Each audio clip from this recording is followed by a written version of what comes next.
moneyfoundation.org. My wife and I are the founders of that. We put $3 million into the foundation as an endowment, as a way to be able to take that money and be able to give that money and to fund the foundation. And as it makes money, we give that money away, because that's part of our mission is to supply financial rewards for students when they go to class and share with others. Plus, we do this as a group. So if you have an organized group, a school, a church, a charity, or other organized group, a football team, whatever it is, and you want to get groups together, our goal is to be able to support you with some financial rewards, because the one thing every adult says that they wish they would have done was started earlier. Real estate is a big part of your wealth formula. The reason is that the governments of the world can't pay their bills. So what do? They print more money. When I was a kid mowing lawns, gas cost 25 cents a gallon. 25 cents a gallon. Today, it's 20 times that in many parts of the world, 15 times that. 10 times that's $2.50 a gallon. So it's, in many places, it's 20 times that. It's inflation. The money's not worth anything because they can't pay their bills. So they just keep printing it and printing it and printing it. So step number one is you need to learn how to make more money, but you also need to learn how to invest in things that go up in value. Real estate is one of those things that go up in value. Now, there's a couple different ways that you can make money with real estate. And for the majority of people, the biggest asset they have when they retire is their home. And the reason is because they had to have a place to live. And so they started investing and buying a home, and that home's gone up in value. And then as that home's gone up in value, the loans get paid off or paid down. And then all that part is equity. So that's what we're going to talk about today. We're going to talk a little bit about real estate and getting into your first house. And then we're going to talk about investing, of how you can do that and how you can make more money, because this is a big part of what you're going to do. So I'm going to go to our whiteboard here, and we're going to have some fun doing this. And so, step number one in what we're going to do is to learn what we call the 5 F's. We call these the 5 F's. Now, what are the 5 F's? Well, the 5 F's in real estate is that you need to find good deals. You need to find good deals. You need to figure out how to fund those deals. How are you going to buy them? Where's the money coming from? You need to find a way to fix it. What's wrong with the deal? What's wrong with the property? There's something that can be wrong with it. It doesn't have to be physical, but there's something wrong. We're looking for the problems. We said the first one, to make more money, you solve bigger problems and add more value and study successful people. Well, I got the chance of studying successful people with successful people. Now, when I was going to the university, I had a wonderful teacher that taught me about real estate. But the real teachers are the ones that I got a chance to work with, because Robert Allen actually spoke at my school. And then when he spoke at my school, I got introduced to the concept of real estate. Now, my dad taught me about real estate when I was a kid. When I was just a teenager, I was helping my dad sand and repaint this house that was next door. And, I'm one of 10 kids, and the neighbor had passed away and her family had inherited the house. And my dad wanted to buy the house for a long-term investment. And so we were over there scraping off the old paint, and it was hot and I wasn't having any fun. I says, "Dad, can I get paid for doing this?" And he goes, "No, son, get back to work." I'm one of 10 kids, and he could see that wasn't quite the answer I was looking at. And so I got the gumption a little bit later to say, "Dad, are you sure I can't get paid for helping you?" And he said, "Son, we bought this investment house so that it would produce income from rent, so that we could take that money and help put you kids through college." Now, as a teenager, I didn't really care that much about college and stuff like that. And he could see that wasn't the answer I was looking for either. And he says, "You know what, son? Some people make so much money off of their real estate, their small businesses, and their investments. All they do is manage those things. They don't have a job." Now, that's going to take you years to be able to get to that point. But that stuck in my head. That was an aha. There was actually people that did that. And so when he said that, I started looking for people like that. And I found out that there was a lot of people that that's what they do, but they had the secrets of being able to do that. So I want to talk to you a little bit about the 5 F's in real estate. So you've got to find the good deals. You got to figure out how to fund those deals. You got to figure out how to fix them. What's wrong with the property? Then we need to make a profit on it. We need to either flip it and sell it to someone else, or we need to farm it. So what does it mean to farm it? To farm it is to rent it out, to be able to get money out of it on a monthly basis. That's what we call farming it. So now, as you look at the 5 F's, you can make money off of all of these different ways. There's all kinds of different ways that you can make money with real estate. For most people, if they simply buy a home and live in that home, they're forced to make the payments. So make more money. Step number 2 is to separate it into 3 groups. Number 3, give some of it away. Number 4 is to automatically invest. Well, part of their automatically investing is making payments on their house so that goes in for a long-term investment. The good news is that you'll have money in your home. The bad news is that you got accustomed to living in that home, and most likely you don't want to downsize to something smaller. So we really got to teach you about real estate and how to be able to do that. So the first thing is that every one of you need to look at real estate just like you look at any other product. Now, when you talk about the 5 things, it doesn't matter if you are selling phones. It doesn't matter if you're selling widgets or products or crafts or whatever. We're going to use the same 5 F's to see if there's a way we can make money on it. All right, now, so step number 1 is to find good deals. Now, the biggest thing about real estate, which is the same thing about any product that you want to be able to make money off of, is that out of 100 options that are out there, only about 3% of them fit our criteria. Only about 3% of them fit our criteria. So the other 97 don't. Okay, so just know that going right in. So if you go out there and look at 100 houses, just be aware that some small number fits our criteria. The other don't. So just know that we're going off the gate. So now it's a treasure hunt. And even when I work with these big private equity groups that are buying hundreds and hundreds of millions of dollars when they do a deal, they're doing the same thing. They're trying to find that small 3 to 5% that other people have overlooked or haven't found. And that's where they're so excited about making the money. So they're finding those great deals. Number 2 is to fund it. How are you going to get the money to be able to buy it? Or how are you not going to get the money, but to be able to control it? So when we talk about fund it, we've either got to come up with the money or we have to figure out how to control it. How do you control property? So here's a quiz for you. You've seen all these Marriott hotels, these big, beautiful Marriott hotels or Hilton Hotel that are all over the world. Who owns those hotels? Well, Marriott doesn't.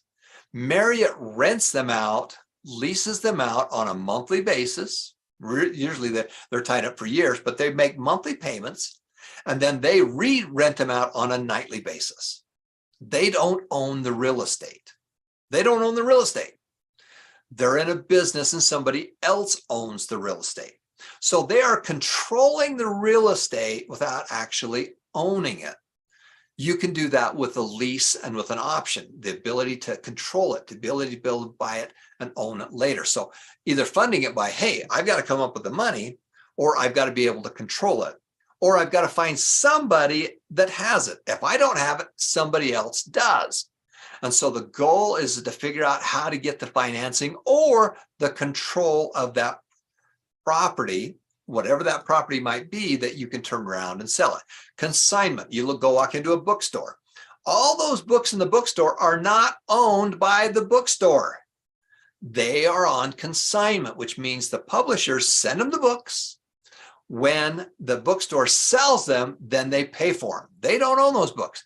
They just have them there. When they sell them, they pay for them. If they don't sell them, they send them back. car lots. Many car lots have what they call consignment, where people will bring their car and put it on the lot. The guy will try and sell it, and he has a price that he's going to pay when he buys it, and then his goal is to sell it for a higher price. So that is the fund it. How are we going to fund it? But more, how are we going to control that asset? How are we going to control it? Number 3 is fixing it. What's wrong? What's wrong with the property? Now, it could be a physical thing that's wrong. It could be the ownership is wrong. It could be a husband and wife that are moving. They have lost the property. They've got divorced or moving to a new state. He's got a new job. What's wrong? What can you do to go in and fix the situation? Hey, you getting that? And fixing it doesn't mean that it's actually fixing the property, but maybe fixing the situation. Okay, so we're looking for all those things. How do you make your profit on it? Well, we're either going to flip it, we're going to sell it. So we're either going to flip it and sell, or we're going to trade it. Hey, you can take it, you can trade it, or you can do something else with it. Your job is how are you going to make your profit? Well, I'm going to flip it. I'm going to sell it to somebody else, or I'm going to farm it. Just like a farmer plants a crop, and then every year they produce fruit, and they take that fruit and they can live on that fruit or sell it or eat it or whatever. Some places around the world, they have climates where they have the crop, they plant it 2 or 3 times a year. So they're getting assets, they're getting a return on their investment 2 or 3 times a year. But that is either with renting it or something else where you're keeping it. So really there is the 5 F's. To find it, you got to find the good deals. And out of 100 properties, only 3 fit our criteria. Fund it. How do we control that property? Either controlling it with some kind of a lease with an option, or we control it by buying it, or we control it by bringing in partners to help us buy it. Fix it. What's wrong with the property? And it could be something that's physical, or it could be the owners that want to sell. They want to sell and get out of the property. So that is the other thing that you're looking for. And then, of course, farming it. How do we make a profit by farming that property into something else? So one of the things I want to talk to you about is all of you should own your own home. Now, for many of you, owning your own home's kind of your dream, owning your own home. But I'm going to talk to you about not thinking about your home as a home, but as an investment. Wow, that's a new one. Every home that I've ever owned until this last one, I've always looked at it as an investment. How can I go in there, find a really good deal, fix it up one way or another, and sell it and make a profit and take that profit and roll it into the next home? So my wife and I, we've been in many homes. We've been in like 12 different homes in our marriage. And I'm going to tell you a couple stories about some of the earlier houses that we bought, but the goal is to make a profit and take that extra money and roll it into the next house, to the next house, to the next house. And so now we're basically in our dream house that we've been into for almost 20 years now. And it's a big house. It's got a 5-car garage. It's a massively good size house. But we didn't start there. We started with a small little property. Now, when we talk about different ways to be able to do properties, I'm going to show you a couple small ways that we did as we got started, and then how we turned around and continued to do that. And then in another segment, we're going to talk about how we can use them as long-term rentals and things like that. So let's talk about the first property that I did. And so the first property that I did, my wife and I had been dating for quite a while. And I found this property. Now, when I use these numbers, I want you to not get hung up by the number. One of the things is we have students from all over the world. So whatever I talk about in a number fashion, either double it, 10 times it, or divide it. Okay. But whatever you do, if you times it by 2, take the rent and times it by 2. Take the cost and times it by 2. Take the value and times it by 2. Don't get hung up on this amount of money. It's the percentages. The percentage is the real key of what we're looking at. We're buying it for 10% under market value. Just like when you're studying in the stock market, the dumbest thing you can hear on the radio is that the S&P 500 went up 312 points or went down 150 points. Well, those guys are trying to get you to watch their station so they can sell you advertising. The real thing I want to know is it went up 0.5% or went down 0.5%. The Dow went up 0.5% or went down up 1% or down 1%. It's a percentage. I want you to think about percentages. But to make this simple, we're going to use a simple number that wherever you're at, you can double it, multiply it, divide it, whatever it is. But I'm going to use the one little property that we did, one of the first properties we own, and I'm just going to use the number of 100,000 because that is something you can multiply for wherever you live.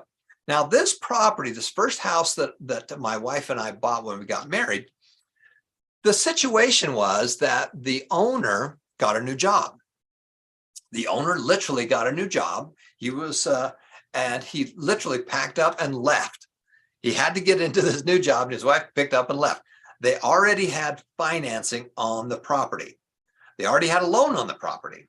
And they said, I've got to get to California for this new job. And they put it up for sale. And so let's just say that, for example, that they already had a house and the house had a value of it. And the house was really worth, what's the value? Well, the house was worth more. That was the value. So the value is if I took that house and turned around and sold it, could I sell it for more than my purchase price? And so they had a loan on the property for $95,000. That was the loan. They already had a loan with the bank. And the thing about it is that they just needed somebody to come in and make up the back payments. Okay, so really there was a loan for $95,000, and I was able to come in and make up the back payments on that property and pay them a little bit of money. And I was able to take over the existing loan. There's already a loan on the bank, so I already had financing. It was already funded.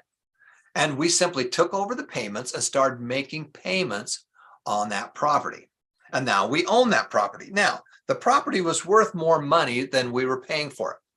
So I'll tell you a little story. My wife and I got married, went on our honeymoon, came back, and I had this property all lined up for us to buy. We went down to the title company or to the attorney to do the closing on it. And we're getting ready to sign the papers on it, and she freaks out. What are you going to do? What am I going to do if you die? How am I going to pay for this property? Well, honey, there's an asset. This house is worth more than what the loans are on it. You could sell it and make a profit on it. And so she was a little bit worried about it. Later, we signed the property. We owned the property together. And we've done that multiple times. We found properties, we fixed them up and turned around and resold them. So now, how am I going to make a profit on that property? Well, I've got a couple options. Number one, this is the funding. So I just made up a couple small payments on it and made up the financing on it. So now I own the property. Could I turn around and sell it? Could I flip it? Yes, we could turn around and flip it. The property's worth $120,000. Our purchase price is around the $100,000 mark. I could have sold it. I could have sold it and said, hey, I want to get out of this fast. How about if I just sell it for $110,000? My purchase price is $100,000. So what's my profit? My profit's $10,000. And that's one of the ways that we could have made a profit on that. The second thing, which is what we did for quite a while, is that we took that property and we found another property, a 2-unit building that I bought. And so instead of flipping it, we farmed it. Now, how did we farm it? Basically, we rented it out. And we rented it out. And guess what? The rent was more than the monthly payments. And so that made enough money that we could rent that property out. So that's one of the first properties that my wife and I did, was we found a property. There was already existing financing on it. And we simply came in and took over and started making the payments on the first. Now, this is a brand new concept. It's a new concept called owner financing. Now, the way that this really came about is that many farmers had all kinds of plots of land and farms that they had, and the banks wouldn't loan them any money. So instead of going to the bank, they would say, well, how about if I buy it off you and I'll make you the monthly payments instead of the bank? So you got to think about that a little bit differently. So I'm going to flip to a second property that we did, which was a 4-unit building that we owned for 38 years that we then donated to the foundation. So I'm going to flip here just a second, and we're going to talk about how to make more money with real estate with more units. And we're going to do that in our next segment. So the first one is, how do you get into your first home? Well, first of all, you need to go look. Out of 100 pieces of real estate out there for sale, only 3 fit our criteria. Now, if you just want to buy something you fall in love with, and you live in it, and hopefully it goes up in value, that's what most people do. I don't do that. I'm an investor. So when I'm looking for a property, I want to find something that's under market, something that I can find. Now, real estate has gone up in cost. We're still looking for that 3%. This is the difference between us and everybody else. We're out there looking at all kinds of properties, learning value. And I'm going to teach you about that in just a second. But the key is to find those good deals. And so that was one of the first properties that we did, and we did that multiple times. So we're going to end this segment right now, and I'm going to come back and I'm going to talk to you about how we did it again and again and again and again, and how that eventually made enough money to be able to fund our dream home. Now, when you go into the courses section, there are some wonderful classes, long-term classes that Robert Allen and Mark Harrelson have created for us, that they have given us to be able to give to you. And so we're going to be talking about that in our next section. So hang on, we'll be right back.